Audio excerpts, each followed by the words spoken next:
Let's continue with the AI future. Actually, I have read one piece. Well, last time I read a piece about the interview with the Nobel Prize winner Asmoglu, and this time I have another two professors talking about their research, both on AI. So it's about the future of AI. So that's very interesting because that's the thing that we all should be concerned because that's the future, our future. Nobody can escape from that. And the two professors talk about mostly two issues that I be talking about the two issues. One is that that AI productivity increase or pretty much just stay the same, or how fast the AI leads to productivity. Um, the two professors at MIT, they talk about it. They have this interesting finding that, when they look at the programmers, and they found that some programmers over-reporting their speed gain. So they thought they had like their speed was 20 times faster, and then when you factor that sometimes they're slower. So that's one interesting idea. I found that when I read this, the idea came to me actually. I have about at least 10 ideas thought came to me. So it's a good inspiration make you to think. The idea that came to me is that in my view, both underreporting and overreporting is possible. The reason I'm saying that is that a lot of researchers, including the MIT professors, um, they are not looking at the right place. They look at the problematic places. They're not completely off. If you focus on what they are measuring, then yes, you may have over-reporting mistakes or errors. But the bigger problem in my mind is that we may have under-reporting. The reason is why. The reason is that we have to use the right framework, the right ideas to when even before you start measuring. The right idea is to take AI, generative AI, as the intermediate input, intermediate innovation. So that's exactly where the Schumpeterian theory was emphasizing. It's like basically like it's electricity. Electricity. Once you have electricity, in order to measure the productivity gain from the electricity, you can't just go to the electrical factory to say, hey, how much how much electricity can you generate each hour? Before that, that's one way, but it's an even smaller way. Why? Because electricity can spread out, can go down to the downstream, and then leads to the final product. So you have to separate the intermediate versus the final goods, final services, final sectors. So in order to completely come with the right measure, right assessment, you really have to go to both the intermediate and, more importantly, the downstream productivity gain. So this is very important. Here, I want to. I read another piece that is very interesting that I strongly recommend everybody to read it. This one is written actually originally published on the Twitters, and the guy's name is Zach Shapiro. And he is very interesting. He tells a very interesting story. Not theory, not hypothesis.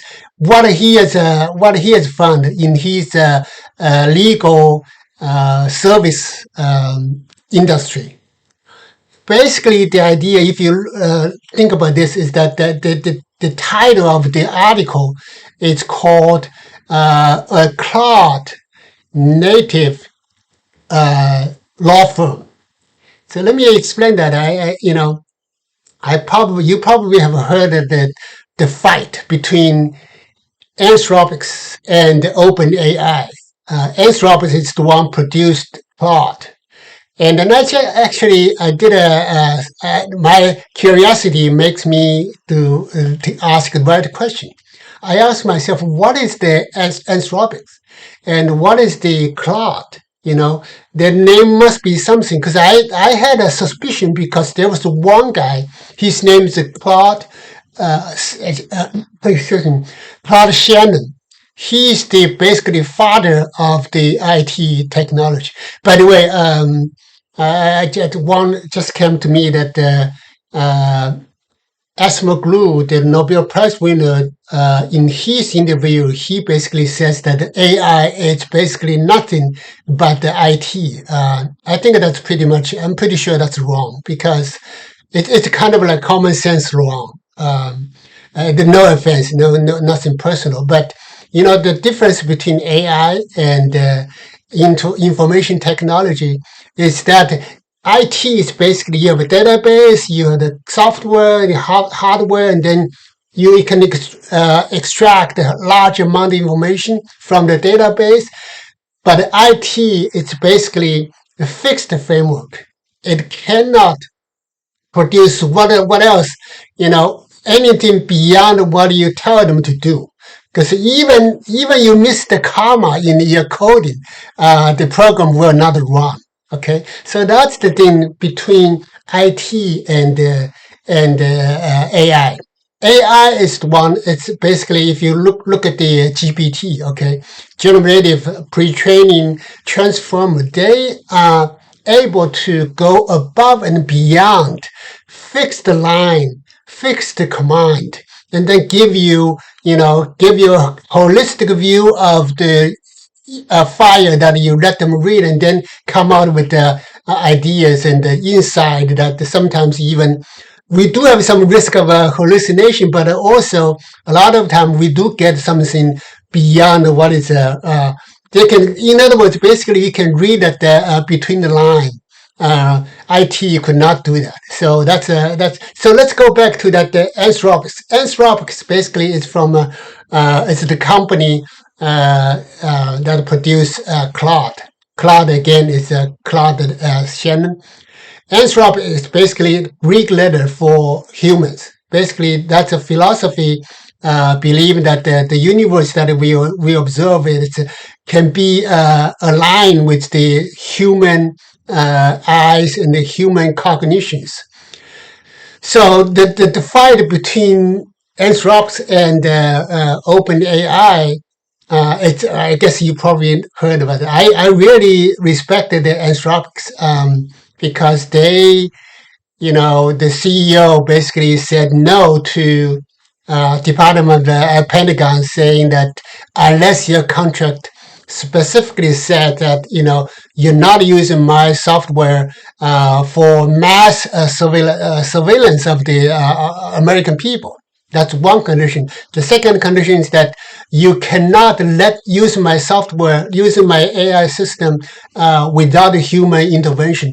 Basically, they're saying that you have to put human in the loop. Otherwise, we're not allow you to do that. That's totally within private companies, their right.